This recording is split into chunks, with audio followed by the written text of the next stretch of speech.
Hi everyone, welcome to BRICS Briefs, your daily dose of all things BRICS.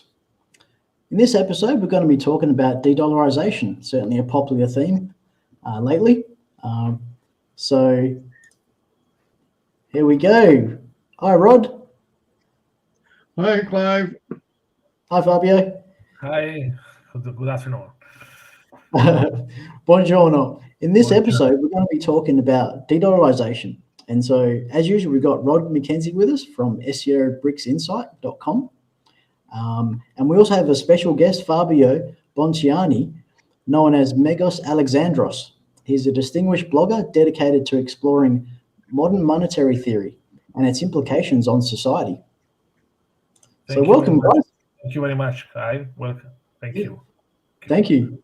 Thank you for taking the time, both of you. I really appreciate it. Our audience, I think our audience really appreciates the input from experts, and that's what we really want to bring to the audience. So especially on this subject, we really want to try and clear up this, right? Because there's a lot of news going on about de-dollarization, BRICS common currency, the payment systems, right? And we really need clarification. For myself too, right? So, but as usual, I've got some articles and that I've highlighted that we think covers this, what's occurring. So let me bring up the first one, all right? And then we'll see. So here we go. Okay, so from Sputnik, not very long ago, a few hours ago, and it's titled De-Dollarization Bombshell, the Coming of BRICS Plus Decentralized Monetary Ecosystem. So it's actually written by Pepe Escobar. So Pepe is pretty famous. I'll say it again, I'm not really into Pepe. I don't know him well enough. I don't follow him. So I know a lot of people do. They love him. He's a great talker. So I've got a quote here. I think I've got a couple of quotes. There's a fairly long article. He says here, the unit, a concept that has already been discussed by the Financial Services and Investments Working Group, set up by the BRICS Plus Business Council, and has a serious shot at becoming official BRICS Plus policy as early as in 2025. Now, I'm just going to definitely read the article yourselves, but I've made some highlights. And I wanted to read this, a bit of a long one, but just please bear with me, all right? So by email, Sergei Glaziev, so he's a leading Russian economist, a member of the Russian Academy of Sciences and the Minister of Integration and Macroeconomics of the Eurasia Economic Union.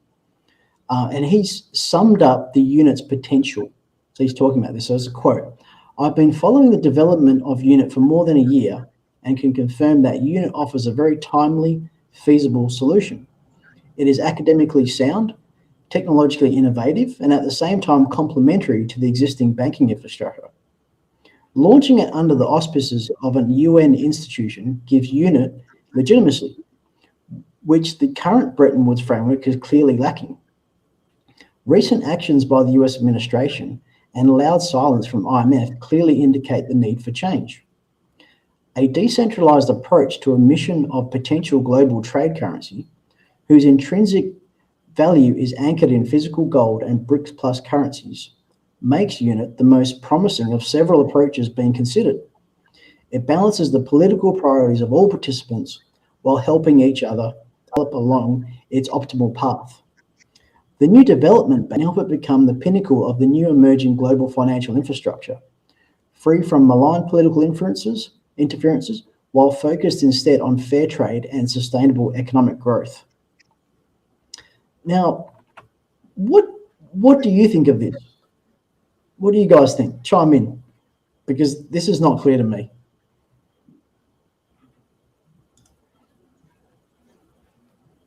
Do you want to go first, Fabio?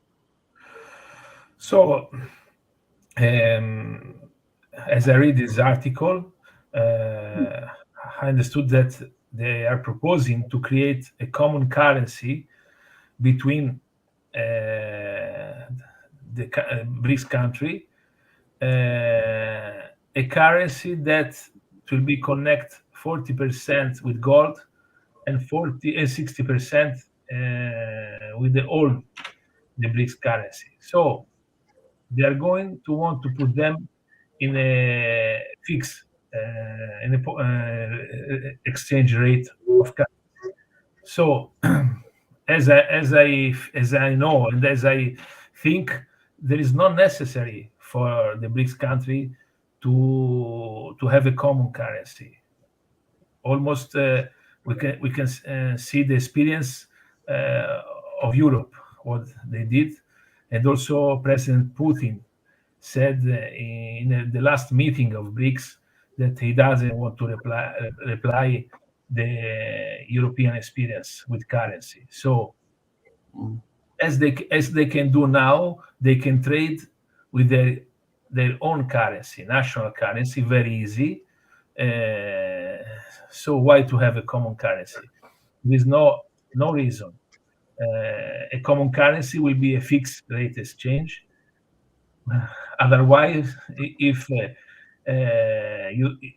everybody can buy the new currency, printing their money, there is not necessary to have it. This is what I think, what I believe, and what also modern money theory believe, that I study and I agree on them. So I think that Glaziev, that now I think is out of the government, is a fan of a common currency of the BRICS, but I think is a way to put them in trouble. This is my what I feel and what I believe. So I don't have other things to say. This is I want to be very strict for this, because it's a technical things. It's a mathematic things between fixed rate exchange or flexible. There is not other way. And we know that fiat currency, it works with the flexible rate exchange. Is the one that can balance the economy of every country. Without this, you cannot be balanced. You become to the period of gold. This is okay. Thank you. Well, to be honest, I don't think they're actually talking here about a currency. With the fact that they call it the unit, I think we're looking more like a token or a system around rather than an actual currency. So you're not looking at introducing it across the whole thing. You're looking at it being a basis for trading with each other's currencies. So it's a central point where you have all linking into it and linking out from it.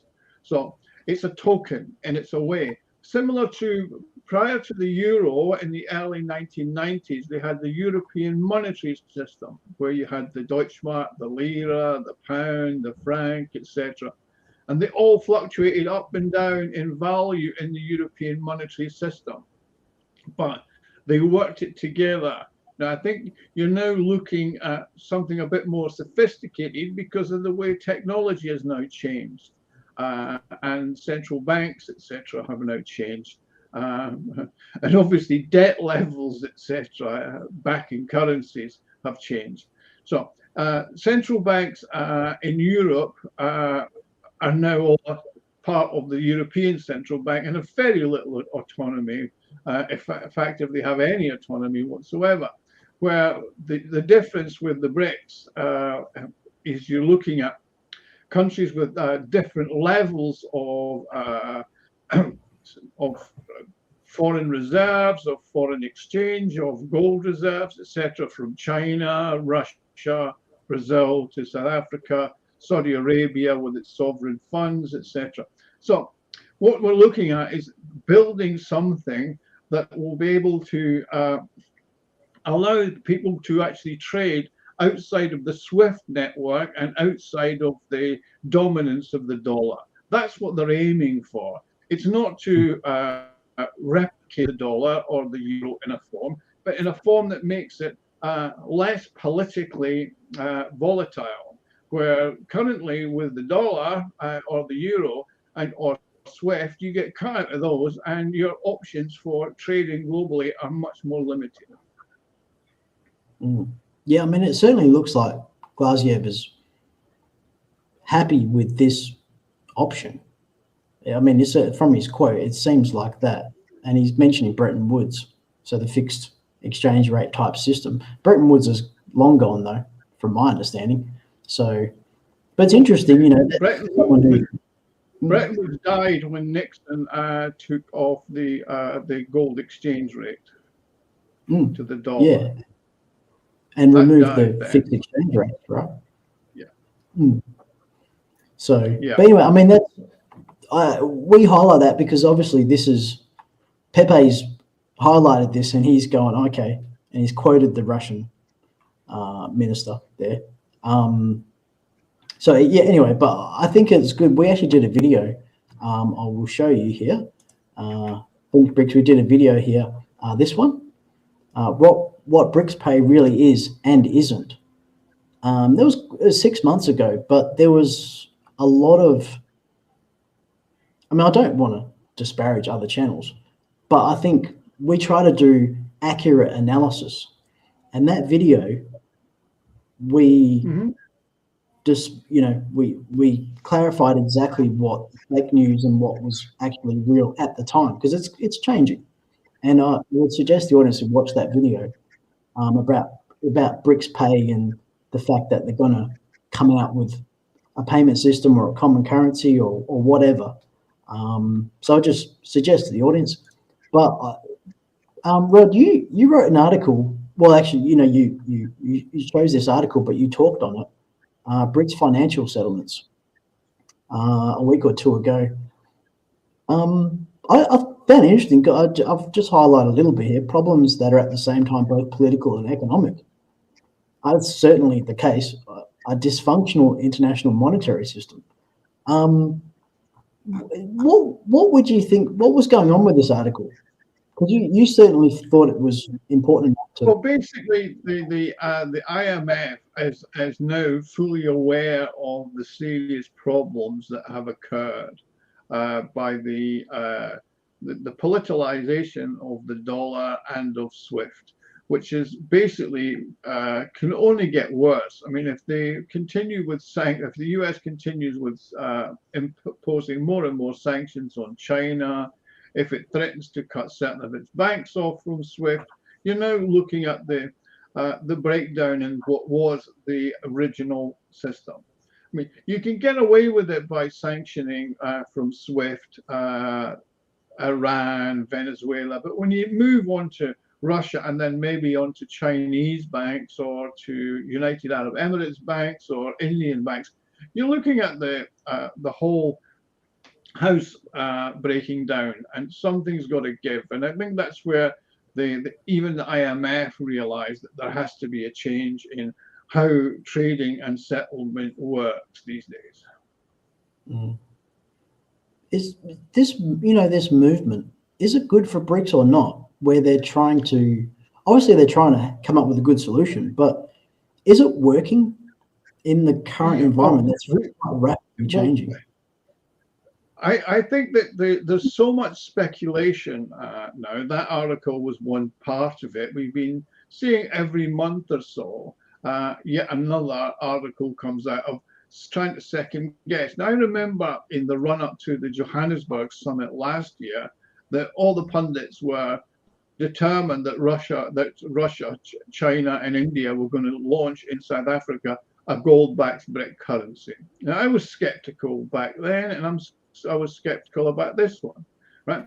We're going to have something in Kazan that will be radical. It will be different, and it will be a system where the BRICS will be able to trade amongst themselves in their own currency, be a technological blockchain solution, and it will also work for countries who are outside the BRICS who want to trade with BRICS.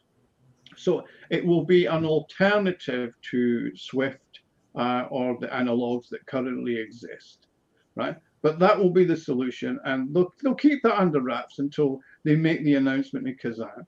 There's already, as you read in Pepe's article and various other articles, there's been think tanks and people working hard on it for months. Now, people like Pepe and people like me continue to speculate about what's going to happen. but we're never going to find out until they open the box on the day in Kazan. Well, have you got a comment, Fabio, before I go to the South African rep for BRICS? For the South African, what he said. Oh no. Do you have a comment because I know this morning this article I didn't read this article that you show now. Can you repeat me what she said? The South African. Oh no, actually, I was going to go to the South African BRICS rep after this, but I just wondered if you had a comment about what Rhod was talking about to do with BRICS settlements. Basically, there's BRICS financial settlements generally. The general comment is that if we think that with the common currency we can destroy the dominion of dollar, is totally not true. This is dollar is a fiat currency. This totally the same like every other currency in the world. The power is only political powers, nothing else. To accept dollar and to trade in dollar, it helps only United States to keep high the value of dollar in the same time that they had a deficit in the trade balance. So because if you have a deficit in the trade balance, your currency generally go down. But if someone decide to keep dollars capitals, so your exchange doesn't go down. This is only this help, but nothing else. And of course, if you are talking about to the power to take assets in other countries, to control the other countries, of course this is help them. But if we are talking about theory, about technical things, dollar is exactly the same currency as every other currency in the world. The same. So in the world now, everybody that sell a product, he will do. Everybody that export product or service, he will do in exchange of a currency statement. So nothing else. There is no gold. There is nothing. If you come to buy in Italy one Ferrari, the Ferrari company has to accept a statement. He will do in exchange of a statement in your currency and nothing else. Of course, he will change after in euro if you are in euro, but the central bank will got your currency. So this is an accounting things. Think that Putin sell gas in Europe in exchange of ruble that he produce, and when Putin give rubles to an Italian company, what he take in exchange? He take a euro, and take euro that are blocked now from the sanction. That after they not block because Gazprom Bank, they let free Gazprom Bank to in the SWIFT system. So it's everything is not how they show to us. You understand what I mean? It's even sanction. They are only in the air. They are not through things. So sorry for my English, but it's very important to understand these things. You remember when Putin said, now you will pay me the gas in ruble. You remember this? Yeah. So who produced ruble? The central bank of Russia produced. So Putin will give to you or to us, European people, gas in exchange of ruble that he produced.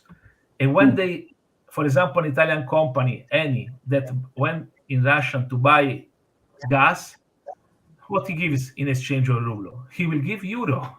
So Putin will give to us gas in exchange of euro that are blocked from the sanction. the people doesn't believe this thing, but this is the truth. And why he's doing this? Now you are telling me why he doing this? For a simple reason, to take ruble exchange up in order not to go down. He let do the policy, the monetary policy, the other. You understand what I mean? Because he couldn't make the policy monetary with his reserve because they were blocked. So it's very political. It's a trick. Sounds like you're saying it's political power. Just one thing, and how can they buy ruble if the SWIFT was blocked? Simple. They let free in the SWIFT Gazprom bank. So it to let free a Russian bank in a SWIFT, it means that there is no sanction. You understand? So the sanction is only for the people that believe that they are. This is so it's difficult to make understand these things in Italian and in English for me but this is the reality. I hope that you understand what I was saying. No, I do. Yeah, no, actually, yes. And this is why I wanted to have, having someone like yourself and Rhod show this more and explain it more to our audience, because it's confusing. It's confusing for me. It's confusing for the audience. But there's a lot of different people in our audience too, right? So hopefully they comment and they say what they think, other than the sort of cheering or thumbs down. Yeah. Do you want to make a little bit simple? So yes. So when, let's say, a company, an Italian company, Eni, Eni is an Italian company that work with gas. They buy gas and they sell to Italian gas. So before the sanction, they have a contract with the Gazprom, and they gave euro in payment of gas or dollar, whatever you want. After the sanction, Putin said, from now you have to pay me in ruble, not in euro. You remember this? It was a strong point. This, yes. And Eni, in order to buy ruble, has to go to buy through a Russian bank or in the market. But in the market needs to be free the SWIFT to buy Russian ruble. You understand what I mean? So they let them free Gazprom to operate in SWIFT. So if you leave free a bank to operate is free in the SWIFT system, because this is a payment system. So it means that the sanction, there is not sanction. So the only way to have sanction is to block in the ways in the payment, in the system payment in SWIFT. So this is what happened. So in the reality, Fabio, one point you're actually missing there was the fact that he said he wanted payments in rubles. That was to stabilize the value of the ruble as a currency. Yes. I said maybe right. That meant the ruble would stay at a certain level because they had to trade, and it wouldn't depreciate dramatically because there was nobody wanted rubles. It created a demand for rubles, which meant that the exchange rate stayed where it was. I said before, this is the way because Putin did this in order to keep high the value of ruble. This is because he couldn't do by the central bank of Russia, because the reserve of dollar and euro were blocked. He couldn't move them in order to keep higher the value of ruble. And so he said to the European people, say, buy you ruble. How can I buy ruble? Through Gazprom Bank. So let it free in SWIFT. But right, he did for this reason, only for this reason, because in exchange he took euro blocked. Yeah. No, that's good. That's great. Well, I'm going to show a short statement by the BRICS member in South Africa. So, and see what you think. on the matter of de-dollarization, I think we're not there yet. South Africa is a country that seeks to manage, particularly financial administration, very, very well. We are locked into the international financial trading system, and any changes we propose. One cryptocurrency, one bot on autopilot. That's all that hundreds of Australians are using to generate. Proposed to make must be very well thought out. And so it is for that reason that you won't hear me use a term like de-dollarization. I think it sounds a bit silly. What we would like to propose is that there should be increased use, especially among BRICS member states, of own currencies for trade purposes. This is what we're proposing. But what we have done, we have assigned all our ministers of finance and the governors of our central banks to research this question and to come back with a set of proposals or recommendations to the summit of BRICS leaders this year in Russia. So we're looking into the issue without being populist about it, but ensuring that the path we decide to take will be one that will help us to continue sustaining our economy and the financial status of our currency.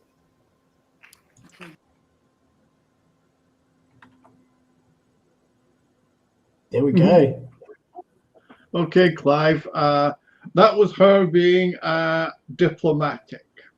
As in, she was. Let's not wind up the Americans. Let's not annoy one of our major trading partners, and let's not annoy the banks who might just attack the South African rand. Let's have our best people look at things, and we'll go along with whatever's agreed with our friends in Kazan in Russia in October. That was what she was politely saying. She could have said that in 30 seconds rather than 2 minutes of, I don't want to talk about de-dollarization because it might upset people and I might get into trouble. Yeah. What do you think, Fabio? Yes, she was diplomatic, but okay, we could be in their brain to understand if what she wants to say, but to say not to be against the de-dollarization and to increase the trade in our national currency is a good thing. It's not a bad thing. Yeah. So both things are good. Because, as I explained before, if even if we are going to have the dollarization, it doesn't mean that the poverty will disappear. Poverty will disappear. Fabio, trading in your own currency is a bit like barter. If you've got 20 tons of potatoes in rupees and you sell it for 20 tons of carrots that are valued in rubles, that's effectively barter. You're getting the same for the same, right? So, that's what they're talking about with currencies, as opposed to why should you sell your change your rupees for the potatoes into dollars to then send them to Russia, who then changes its rubles into dollars to send to you, and you get them back in India for the potatoes. For the carrots, you get the carrots, but you're also had to change currency. So there's two counterparties have both changed their currencies into dollars to make the transaction and back again. That's what we're looking to do with trading in national currencies, is getting rid of the need to transfer into another currency. This is what we've seen with the Saudi Arabia and China deal, where they're selling oil for yuan, right? Why should they sell it for dollars? Why should the Chinese buy the oil in dollars when the Saudi Arabians are buying lots of goods from them, televisions and all sorts of other electrical goods in Saudi Arabia? They might as well just pay them in yuan. Yeah. So that seems efficient. Where the trading in national currencies makes a lot of sense. And it's how you balance that. So that's what we're looking at, the trading and settlement system for payments in yes, national if, for currency.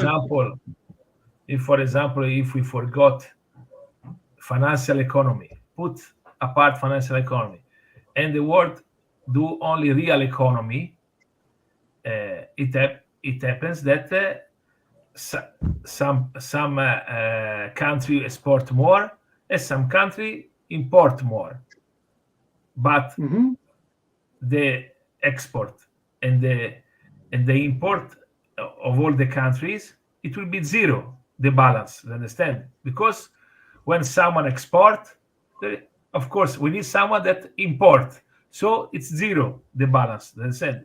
The total sum of the trade balance in the world, it's zero. Otherwise we need someone that is going to import or export from Mars, from another planet. You agree on that? Are you agree on that? So the total, the sum, the algebraic sum of the total amount of all the trade balance of all the country in the world, it's zero. Because when someone export, there is another country that import with the same amount. Yeah, I mean, it's obvious. If you look at China, for example, it has a trade surplus with practically every country in the world, and it has every country in the world has a trade deficit with China. That's a fact, yes, right? But yes, but it all works out is very simple.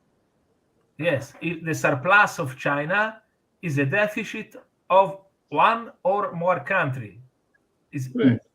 Yes. So if we think about this, it's normal that if we don't keep as a reserve, if China didn't keep as a reserve dollars, it was normal that dollars that United States has deficit in the trade balance, the dollar went down.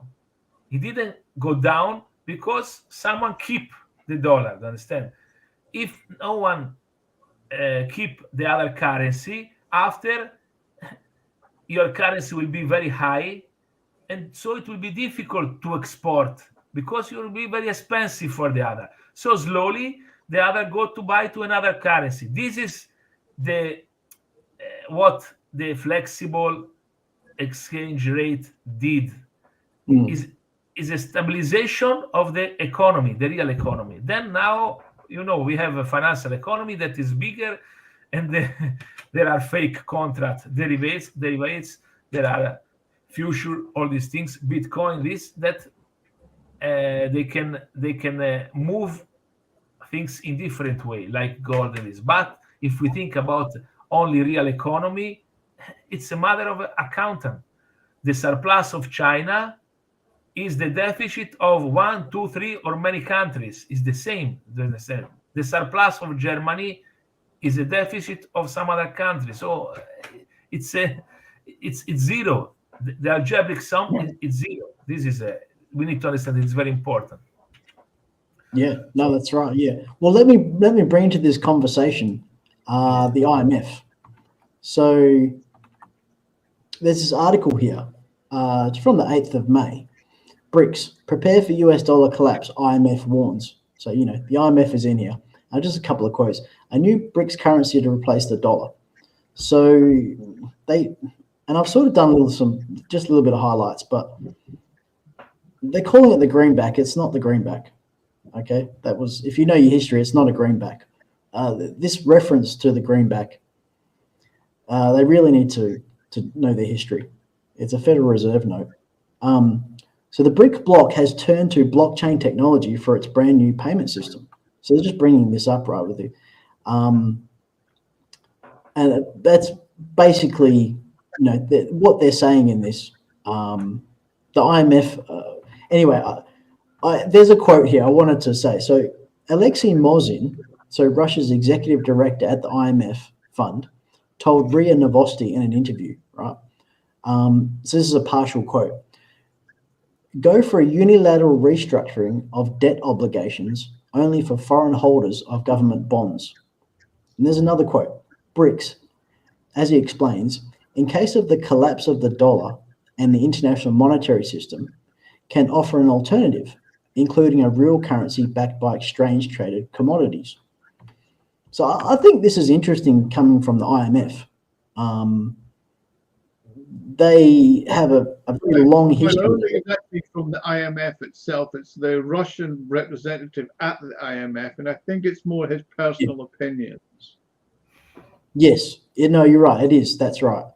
Which is interesting. I mean, he's sitting on the board, but then actually, I'll show you. This was interesting. I'm going a little bit ahead here, but so this same gentleman, Alexei Mozin, he actually says here about what was actually happening at this meeting. So this is from the 3rd of May. I think you'll find this interesting. Like, 'cause it's good you actually bring this up, Rhod. So just quote here. He spoke in an interview and he says about why the fund is becoming increasingly politicized and dishonest under the influence of geopolitical disagreements. How the United States disrupted the BRICS meeting at the fund's site by not issuing visas to the Russian delegation in the necessary timeframe, and how leaving the IMF would deprive the organization of its global status. So the spring ministerial meeting of the International Monetary Fund and the World Bank recently concluded in Washington. How do you evaluate those past events? So they're asking him this question, and he says, if we talk about the events that took place, I would say that there have never been such disgusting spring ministerial meetings as this year. The matter ended with the Russian delegation not even being given a chair at the table at the plenary meeting of the ministerial IMF committee. So he was not happy. Anyway, I just thought I'd chuck that in there so you guys sort of see. Well, Clive, that just comes back to what I've been saying about the disregard that certain parties have for the international norms of courtesy, diplomacy, and the good manners, right? And they are riding roughshod over what are as protocols within international financial organizations, and treating them as though they are under their control. Yeah. The first title was a terroristic title. The collapse of dollar is a terroristic. As soon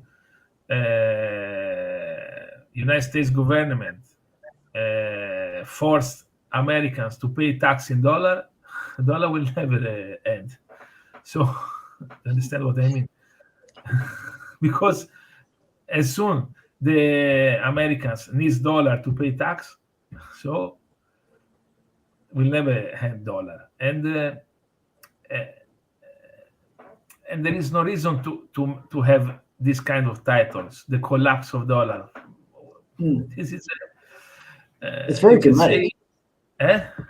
It's very dramatic. I mean, yes, this is what we're hearing all the time. If you live in the United States and tomorrow you have to pay tax, you need dollar. You cannot pay tax in euro or in another currency. So this is a law. You understand? This is and also if you want to pay something that you buy in the United States, you need dollars. You know, legal tender. You know, legal tender. So it's look. The currency is a monopoly. Is a monopoly of states. This is the vision of modern money theory. Is a monopoly. If you issue a currency, you are the monopolist, and you have the power to force your people to pay tax in your currency. You can buy everything that you want with your currency. This is the mechanism how it works. The currency. You understand what I mean? You may have the monopoly on the currency, Fabio, but it doesn't mean that you're not debasing the value of that currency. For example, in the last 70 years, the value of the dollar against an ounce of gold has lost 99% of its value. Yes. But this is so we're talking about the debasement. You can talk about the dollar never collapsing, but I would call that the value of the dollar to 1 ounce of gold having lost 99% of its value, having devalued it and debased it. So your monetary theory means The dollar still exists, but it's lost most of its value.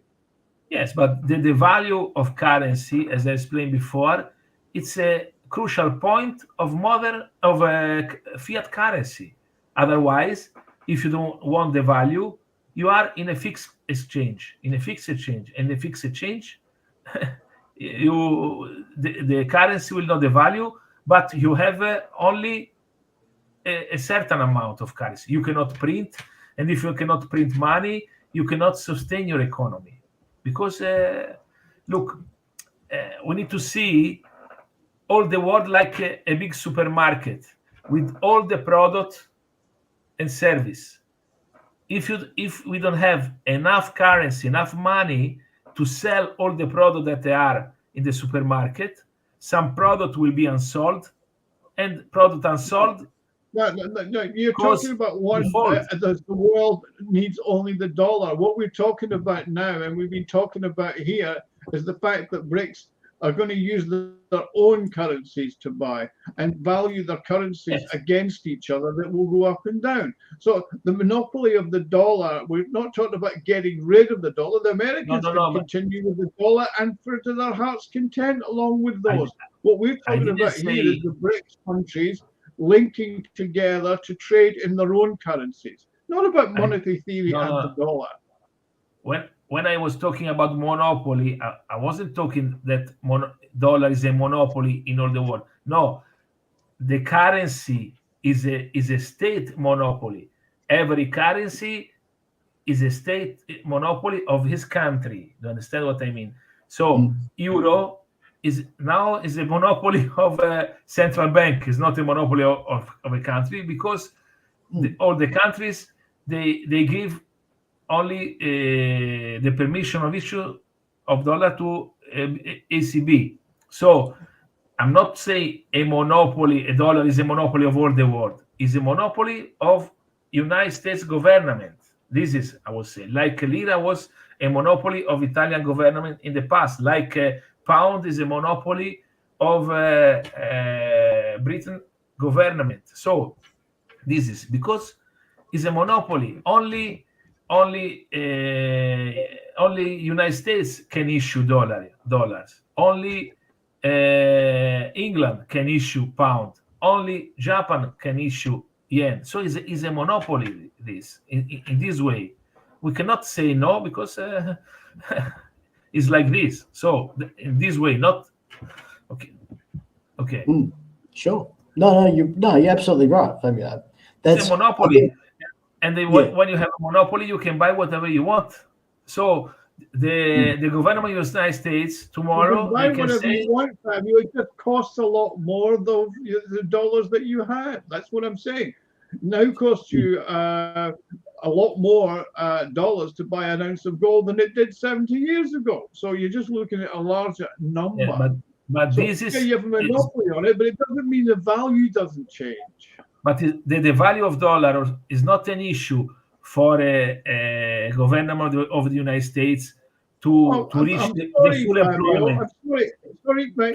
If you're earning $100 a week in the United States and it's $25 for a loaf of bread, the value of the dollar means a lot to you. Yes, but for the government of the United States, it's not a problem to put in your pocket 100 euro more. It's not a problem. It's a fiscal policy. This is because he's a monopolist of dollar. More you put into your pocket doesn't buy anything. We saw this back in the 1920s with the Weimar and the hyperinflation. That's what happens with modern monetary theory. Now you are talking.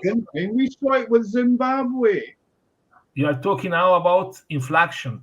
Inflation is a matter of a fiscal policy.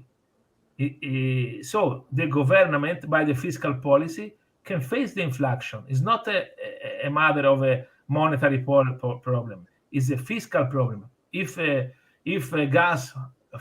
bill of gas from 100 euro goes to 200, it's very easy for the government to put it down. I was in Cyprus. In Cyprus, gasoline is 1.5. In Italy, gasoline is 2. Why? It depends on the fiscal policy of the government. It doesn't depends the cost of oil from Arabia. Understand this? So the government as a Fabio, monopolist. you're wrong there. I'm sorry, Fabio, you're wrong. If it cost $10 to import it to Cyprus, they couldn't sell it for $1.50. Yes, but the government that is a monopolist of the currency, he can decide the prices in his currency, because he can put to zero also. The government, he print money and put to zero. He's a monopolist of the currency. He can do it. As you see, German 6 months ago, they put 200 billion in order to put the price of gas to 70 euro per megawatt, and in Italy it's 130. So how they did the prices? They put money in the government. So a monopolist of the currency can decide the level, the price level. This is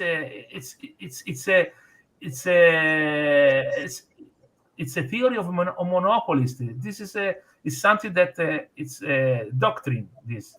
So if tomorrow because they want to sell vaccine for COVID, the vaccine for COVID it costs 50 euro, and the government sell 10 euro. Why? Because he put money. This is it's very easy for the government. This is a fiscal policy. In Italy, we are discussing about super bonus. I don't know if you know the tax credit that they give to the Italian to renovate their house. The government renovated the house of the Italian, and the Italian didn't spend any money. So how they did? By the fiscal policy. So because they are the monopolist of the currency, and the monopolist of the currency decide the level of the price in his currency. This is okay. Interesting. No, that's very interesting actually, because this is. It sounds like you're both right, crucial point to understand how monetary systems work. This is very important, and the accountability of the state. This is very important because for many years we live in a fraud of these things. That we have a debt, that we cannot. There is no money. There is no money, and then suddenly the money appears for the bomb to give in Ukraine, for everything. So every money is a matter of click of computer. This is it's not nothing else. Even if they are created from the central bank, even if they are created from the commercial bank, it's the same. Okay, go. Sorry. No, you good. No, that's good, because that's exactly what our audience wants to know about, this sort of thing, right? Where Rhod's talking about the purchasing power, and Fabio, you're talking about how the government could just change that value of how they create, because they have a monopoly of it. Yeah. There's actually two sides of this, where the people in the real economy are going, look, this sucks. And we don't want people bombing other people with our money either. So, this is, without making a political statement, I'm just saying, it's very interesting. So, but let me continue. So I will, because we thought it was important to show the trade, like the volume of trade. So I shared a few pictures while you guys were talking. And I wanted to sort of have what sort of proportions are we talking about? So this is the Office of the United States Trade Representative, and it shows how much in dollars of trade is being done. So USA with the UK. So it says trade with UK total an estimate 295 billion in 22. This is for 22. And exports were 158 billion. Okay. Imports were 137 billion. So, and then we look at Brazil. Okay. So Brazil with USA, a total of 120 billion. So there was 76 billion in exports and 45 billion in imports. So if you see there, US and UK, that's like over double what they do with Brazil. Russia, a total of 20 billion. Exports were 4.5 billion. Imports were 15 billion. Yeah. So like, the proportions are massive. India with USA, so a total of 190 billion.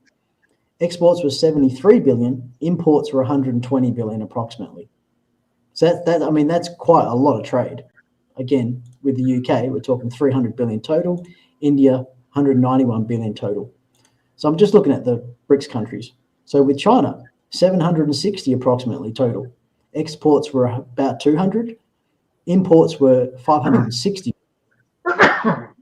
There's a very large amount with China. Again, with UK, so 300 billion. With China, 760 billion total. South Africa, total of 25 billion. Exports were 9 billion. Imports were 16 billion.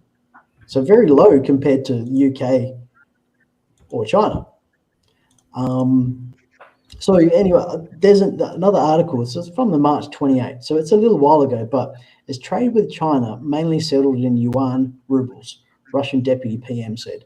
And Rhod brought this up before, but just highlight this quote. About 92% of trade settlement between Russia and China is now conducted in Russian rubles and Chinese yuan.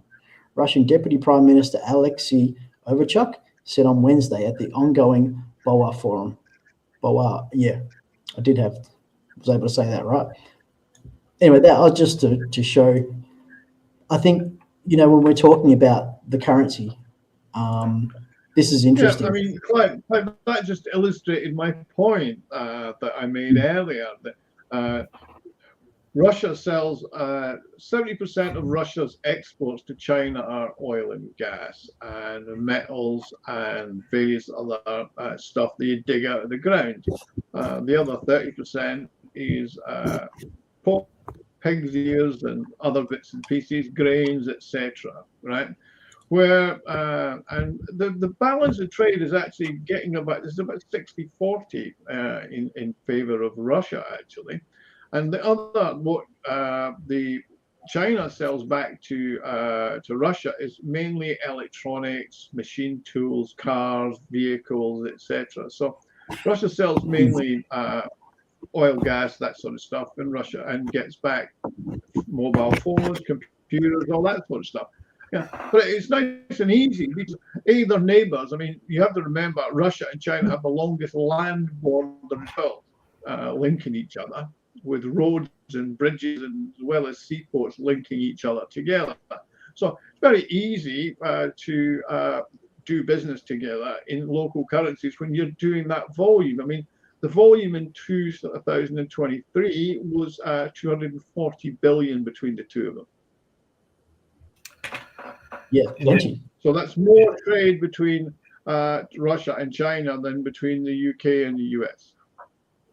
Yeah, that's right. Yeah, which is surprising as far as the UK goes. It's not a big country, and they're doing a lot of trade. And yeah, as much as China and Russia.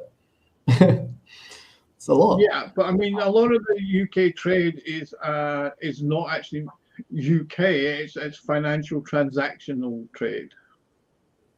Yes, which is why we brought this up, right? Because I knew, particularly you, Rhod, would know. Because to me, it's like they don't produce physical goods and services of that amount.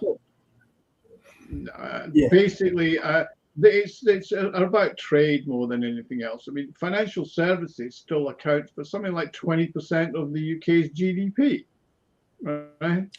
And that's a huge amount of financial services in the likes of the GDP, where agriculture and actually producing stuff is only 10% of Russia's GDP, but it's actually worth more money than the 20% of whatever. All right, so you actually get real stuff in the Russian economy, whereas that's why if you look at the GDP of the US or Germany or whatever, it's all services and fluffy add-ons, etc. They don't actually make real stuff. So laundry. Do you know what I mean? Right? They're providing services. So just to clarify, because Yeah, I mean, sorry, look just at Google. What does Google actually do? It's worth all this money. It makes all this profit. But what does it actually do? What does it actually produce? yeah, information, I guess. This is, Right. So it produces, but it doesn't actually produce anything totally worthwhile now, does it? Would you be lost without Google? I don't know. I mean, people love Google in the stock market. They love betting on Google. So, Clive, I remember the days before fax machines. I remember the days of telexes, when banks used to communicate by telex, right? So I remember the days before the internet. So yes, I can understand that, there were things that you used to have. I mean, before Google, people used to sell encyclopedias. Yes, I remember that. Yeah. Actually, just to clarify, the UK, because we know UK is very highly industrialized for a very long period. It isn't that they're selling industrial goods, complex, such as machinery, machine tools. It's not that. You're saying it's actually a lot of financial products. Yeah. I mean, the manufacturing makes a very low percentage of what is the UK. I mean, for example, there is no longer any steel foundry in the UK that can make real steel for warships or whatever. Yeah, that's not good. That's crazy. Anyway, a little bit off the topic of BRICS, but we're just trying to show those proportions, right? There's a lot of trade going on. So, but we want to end off soon because we're getting to the 1 hour mark. We try to keep before the 1 hour mark. But I just wanted to, sorry, I really shouldn't have left this long, but let me pull up this, okay? Because this is an article by Fabio. This is his website. And there's a quote from this article, and I encourage the audience to go and have a look at this article because I was very surprised. I was talking to the producer about it. But there's this quote here. And the quote is, "The power to create and spend new money in the economy is placed under public and democratic control. Private banks become real intermediaries between savers and borrowers and no longer have a monopoly on money creation." Now, that's not from Fabio's actual but I just wanted to pull that up and show that someone has actually said this as well in an article about public banking. It's so we're going to go over an hour anyway, but we're trying not to go over too much over an hour. But I just want to ask you particularly, Fabio, on this point, because you have brought this up when we're sort of discussing this now, with the monopoly over the currency. But I'm curious, you've mentioned public banking. Why do you think, because this is very pertinent to BRICS, right? Because when we talk about BRICS, we're talking about the BRICS countries trying to have their sovereignty in the face of financial systems that take it away. And they want to trade with each other. They want to trade freely and they want to develop, right, these BRICS countries. And that's why I've quoted this in this article when we talk about sovereignty. So why did you particularly quote that? Because it wasn't exactly clear to me in this article. And it's not really about the article, but it's very rare that someone quotes and talks about public banking, the American system. One thing is public banking. Another thing is central bank. Yes. Two different things. In this article, I made a big critic. It's okay, critic to the movement of positive money, because I'm trying to understand. It's a little bit not difficult, but so the only way for us as a people to get the money, there is only two ways for the people to get the money. One way is the expense of the government, so the deficit of the government. When the government spend to make a street, to make an hospital, or to pay a salary, so the money comes in our pocket. And the other way, this is a net money. And the other way, to get money is through bank loan. There is only two this way to get money for us. We know that from many decades, almost in Europe, they stop the first channel from the government to get money, because they say the governments has to make the equal balance. They spend 100 and they collect as a tax 100. So equal balance, it means no money in the private sector. So they stop this channel. And now with the idea of positive money, they want to stop also the other channel. It means is the bank loan. So positive money, they want to crystallize, it's okay, all the money, and they want the bank to not to create new money when they make loans, because when the bank they make loans, they create new money. They want to lend the money that are in their deposit.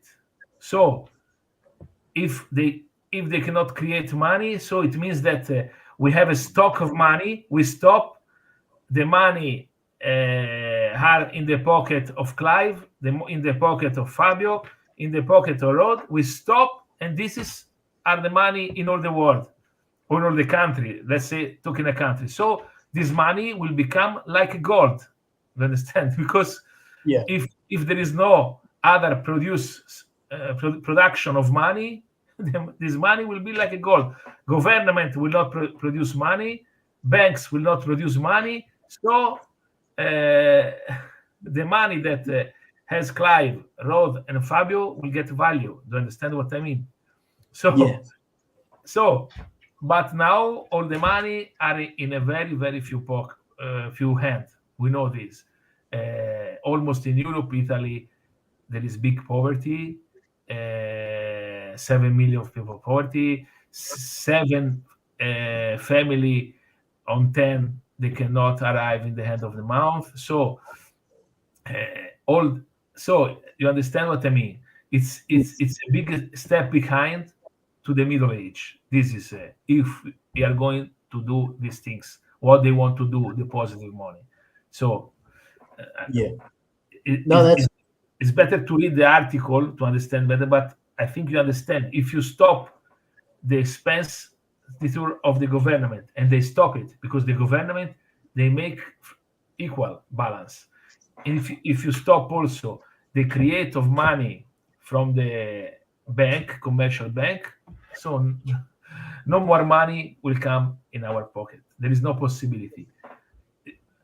That's a bit scary, actually. Doesn't mean that it will disappear the loan, but if I want a loan, I have to go to Rhod that has a lot of money, and Rhod will say, okay, I will give you, but I want 30%.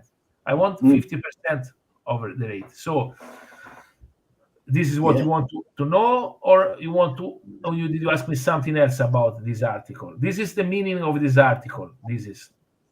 That's great, because we want the audience to go and read the article. Unless they know Italian or they translate.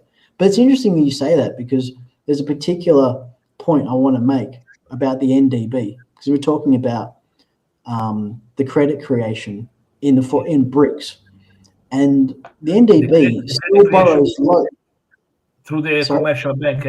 The credit creation through the commercial bank. You are talking. Yeah, the NDB for BRICS. So that's the new development bank. They still borrow loans less than 30% in local currencies. So just I didn't want to miss saying that, which is interesting, right? So their loans are less than 30% in local currencies. So this discussion we're having is very interesting in this respect. We look at even the BRICS, how they are managing their credit creation, but that's just for BRICS. We're not talking about SCO or the Belt and Road Initiative. But I think your article was very interesting. What I particularly like, I'm sort of going on a bit, sorry, but I really liked the way you wrote it. It was very unique. Not just, again, how you mentioned public banking, but I found the way you wrote was very fresh compared to mainstream media or generally any media. The way they write, they have a narrative and they seem to set that narrative against other narratives or in a biased way. But the way you wrote was very refreshing, and I was really surprised. It made me think that maybe because you're Italian or there's a cultural difference, or maybe it's actually your view. So I definitely encourage the audience to read that article. All the links will be in the description. We've gone over. I'm sorry. We've gone over. The producer has said stop. He told me to stop 10 minutes ago. I've messed up. I'm going to be fired. So if you don't see me here next week, I'll just be in trouble. Thank you. Thank you for your words. Thank you for your words. Yes, thank you too, Fabio. And please come back. We want to be flexible. Rhod's always here. We can always argue with Rhod. We love it. But really, this is our time slot. And if you want to come along, come along. Thank you. Yeah. And no, your English was fine too. And don't worry.